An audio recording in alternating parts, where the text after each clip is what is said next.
咳嗽咳多久了呀？自从上个月9号感冒了之后，到现在没好彻底那种。现在就睡醒咳嗽是吧？其他时间都不咳了。就是睡前躺在床上的时候也咳嗽了，睡着了怎么咳嗽？鼻塞流鼻涕吗？鼻塞？鼻涕又没有鼻涕。没有鼻涕啊。你这个舌头我看了一下还有点积食的，你是没有气口啊？反正它就是消化不太好，非常积食。不能吃的吧，它有时候它又想吃。你难消化的时候吃的比较多的，难消化的时候吃的比较多。睡起咳得多，睡前咳嗽，然后起床后不怎么咳，明显是过敏性体质所导致的。上次去那个医院还是在抽血化验了一下，就是说他那个医生也是说他有那种过敏。根源出在脾胃上面，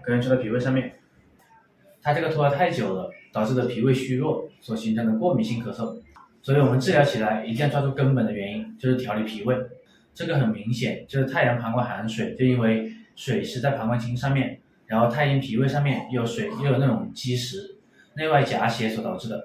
所以治疗起来，我们可以先用桂枝汤去外邪，里面稍微放点消积食的，先把那个表寒给去掉，然后再通过调脾胃，恢复太阴脾土的一个功能。把脾胃调理好了之后，这孩子咳嗽自然就能止得住。